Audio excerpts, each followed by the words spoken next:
Praise the Lord. Receive Easter blessings this Sunday.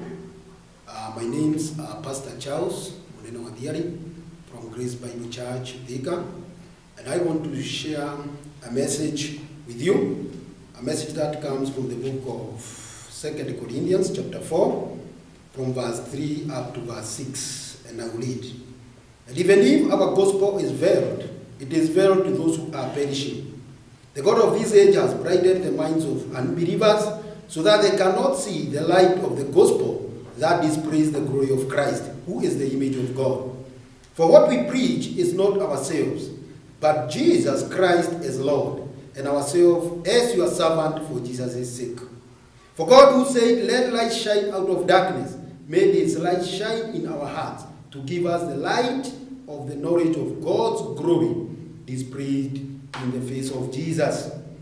Father God, in the name of our Lord and Savior Jesus Christ, we have read your word, and Father, I want to speak it to your people, O Lord God. Open it, O Father, to us all, that we shall benefit to the end. Thank you, Father, for you will lead us. In Jesus' name, our Lord and Savior, we pray, trusting and believing in. Amen. I want to speak about the light of the glorious gospel of God. The light of the glorious gospel of God. When we go back to chapter 3, we can see Paul talking about this new ministry. And in verse 9 he says, "If the ministry that brought condemnation was glorious, how much more glorious is the ministry that brings righteousness?" Paul is talking about this new ministry, this new covenant. And that's why in verse 4 he says, since we have this ministry of the new covenant, and he goes on to tell us that we have this ministry, we do not use deception, nor do we distort the word of God. On the contrary, by setting forth the truth plainly, we commend ourselves to every man's conscience in the sight of God. Paul talks about every man's conscience in the sight of God. What is Paul saying? This ministry is to everyone. It is not for the Jews. It is not for the Israelites. It is not for women or men. It is for us all. And so Paul tells us, I have 4 points to make concerning this passage of chapter 4. And the first point I see is that the gospel is hid from those who are perishing. That is verse 4. Paul says, and if our gospel is veiled, it is veiled to those who are perishing. To veil is to cover, to keep away from seeing what is there. To conceive that you cannot see. And Paul says, if this gospel is hid or it's covered, is to those who are perishing. In 1 Corinthians 1:18, Paul says, the preaching of the cross is foolishness to those who are perishing. But to us who are being saved, it is the power of God. Amen? So, those who harden their hearts to the gospel, these are the perishing, as the message is brought about. But who is behind this hiding or the veil of this message? Verse 2 tells us about who is behind this. The God of this age has blinded the minds of unbelievers so that they cannot see the light of the gospel that displays the glory of Christ, who is the image of God. Point number 2, the God of this age has hidden the gospel from unbelievers. This age, Paul calls it the present evil age. In Galatians 1:4, he says, Christ gave himself for our sins to deliver us from the present evil age. So, the devil is the prince of this world.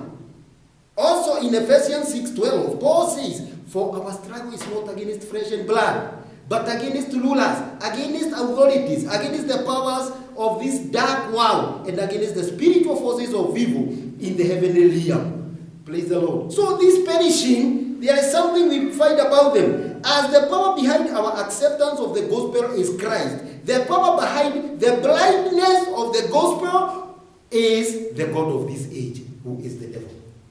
Praise the Lord. The lost are so controlled by Satan that he effectively shields them from the light of the glorious gospel of Christ. And so, since this is so, how is this gospel unveiled? Who uncovers it so that we can see? Point number 3, the Christ we preach uncovers the hidden gospel. That is verse 5. For what we preach is not ourselves, but Jesus Christ is Lord, and ourselves as your servant for Jesus' sake. So, the Jesus Paul is preaching, the Jesus we preach, this is the one who uncovers this gospel. Someone well said, error goes first hand, while truth goes begging. People suppress the truth with their wickedness, and that's why God sends his judgment from heaven. Praise the Lord. So we see that the person behind the hiding or covering of this gospel is the God of this age. And Jesus Christ that Paul preaches is the one who uncovers this. So what does that tell us? All of us should receive Jesus Christ, so that the light of the glorious gospel of Jesus Christ can shine in our hearts. And this is what the devil is working out every day. The Bible says that he walks like a roaring lion to seek whom he may devour. That is what the devil is doing. So, Paul also says we are not preaching ourselves, but ourselves, we preach ourselves as servants of Jesus Christ for your sake. We do not want to take the glory that belongs to God. And that's why some people are missing this gospel. Because as pastors, we are preaching ourselves. I like what John says in John 1:10, 20, when he was asked by the Pharisees that who he was, where he was the Messiah. He confessed freely, I am not the Messiah. I am not he. He did not want to take the glory that belonged to the Messiah. That would hide the gospel. Even us, when we preach ourselves, instead of preaching Jesus Christ, the gospel is hid. Amen? And so, also, it is not through our works that we know God. Some people are dependent on their works. What they give in church, they are tithing, they are offering, they are good works. Some even have given plots to churches, and they think this good work of theirs, when Christ comes, he will look at them and accept them. No, our good works cannot save us. The Bible says in Ephesians 2:8-9, for by grace we have been saved through faith, not of ourselves, it is the gift of God, not of works, lest any should boast. And my last point is in verse 6, which says that, for God who said, let light shine out of darkness, made his right side in our hearts, to give us the light of the knowledge of God's glory displayed in the face of Jesus. The point is, let God's light shine in your heart. Today, if the light of the gospel has not shone in your heart, you can receive Jesus. That's what we say. The Bible, the book is saying, the God who said, let light shine in the earth when God was creating the world. Paul is saying, the same God has made his light shine in our hearts to give us the light of the knowledge of God's glory displayed in the face of Jesus Christ. Paul, the light shone in Paul's heart, and he became a proclaimer of Jesus Christ. Acts 9 says, suddenly a light from heaven flashed around him. You know Paul, who he was. And when this light shone in his heart, he was never the same soul. Even his name was changed to Paul. And he started proclaiming the Jesus, whom I'm proclaiming to you now, as the Savior of this world. So, the greatest need of this world is not education. We do not need a teacher. We do not need a prophet. We need a Savior. And this Savior is Jesus Christ. Amen? So, the right of the glorious gospel of God, as I started, my title is, the right of the glorious gospel of God is Jesus Christ. Amen? This moment, we are in the time of the pandemic, COVID-19. And let me tell you something. COVID-19 on one hand is a temporal enemy. But on the other, it's a precious wake-up tool to enhance the proclamation of the glorious gospel of right to salvation. This can be your best Easter to celebrate. Jesus is your hope of glory. You can make your decision today, and your life will never be the same again. Those 4 points, I think, can be a blessing to somebody. that, point number one, that the gospel is hid from the perishing. The God of this age has hid the gospel from unbelievers. And the Christ we preach uncovers the gospel. And we should let God's light shine in your hearts. The light of God has shone in my heart. It has shown in someone of you, some of you. But maybe there's somebody there who this light has not shown in his heart. I want to pray with you. And maybe God, according to his good purpose, may save you and the light may shine in you. I want to pray.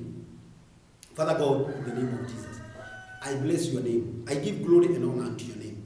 Thank you for that short message that I have shared with your people. Maybe there is somebody listening or watching, and he may want to receive you as his or her personal Savior. I want to pray with you this prayer. Father God, in the name of Jesus, I have realized that I need this gospel of the glorious light of Jesus Christ to shine in my heart. And I have heard that Jesus Christ, you are the one who uncovers this light. I want to receive you as my personal Savior, so that I can proclaim you as Paul did, as the preachers are doing. And I know my life will never be the same again. I believe that I am a sinner, and Christ died and was buried for my sins. I receive you as my personal Savior. Thank you for saving me, Jesus. In the name of our Lord and Savior Jesus Christ, I do pray, trusting and believing in him. If you have prayed with me that prayer, I trust that the glorious light of the gospel of Jesus Christ has shone in your heart. Start going to church, serving God, and your life shall never be the same again. Thank you for receiving.